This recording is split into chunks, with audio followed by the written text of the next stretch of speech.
રાધનપુરમાં ટીબીના દર્દી સાથે આરોગ્ય કાર્યકર દ્વારા જન્મદિવસની ઉજવણી કરવામાં આવી।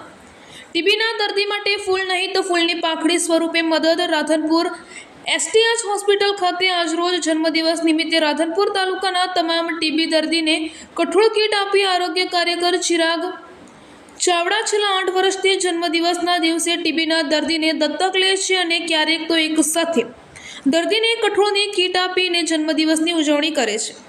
જન્મદિવસ ઉજવવાનું તો આજે બધા લોકો કરે છે, મસમોટા ખર્ચાઓ પણ કરે છે, પાર્ટી અને કેક કાપીને કરે છે, પણ આરોગ્ય કાર્યકર પોતાના જન્મદિવસની અનોખી ઉજવણી કરે છે। આરોગ્ય કાર્યકર ચિરાગ ચાવડા જણાવે છે કે ટીબીના દર્દીને દત્તક લે અથવા તો એક કીટ આપે તો પણ એક મોટો સેવાયજ્ઞ ન કહી શકાય। આ ઉજવણીના ભાગરૂપે આજે 60 જેટલા દર્દીને આજરોજ કઠોળની કીટ આપી અત્યાર સુધીમાં 255થી વધુ દર્દીઓને કીટ આપી ચૂક્યા છે, જેમાં આ પ્રસંગે રાધનપુરના લોકપ્રિય ધારાસભ્ય લવિંગજી ઠાકોર, મુખ્ય જિલ્લા ક્ષય અધિકારી doctor Parmar, Radhanpur sub district હોસ્પિટલના આરએમઓ ડૉક્ટર કે પંચાલ, અશ્વિનભાઈ દફડા, આઈઓસીએલ રાધનપુર ધીરુભાઈ દરજી, પિયુષ પટેલ, એસટીએસ શૈલેષભાઈ ઠાકોર, ઇકબાલભાઈ ઘાંચી તેમજ ટીબીના દર્દી હાજરીમાં જન્મદિવસની અનોખી ઉજવણી કરવામાં આવી હતી।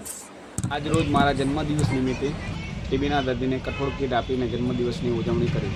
છેલ્લા 8 વર્ષથી હું મારા જન્મદિવસની ઉજવણી કઠોળની કીટ આપીને ટીબીના દર્દી સાથે ઉજવણી કરું છું। હોટલ કે પાર્ટીમાં ખોટા ખર્ચની કરતો નથી અને સામાન્ય રીતે આ ટીબીના દર્દીને પોષણક્ષમ આહાર મળી રહે તે હેતુથી આ ટીબી દર્દીને કઠોળ કીટનું વિતરણ કરવામાં આવ્યું। આપનું નામ? મારું નામ ચાવડા ચિરાગ, આરોગ્ય કાર્યકર।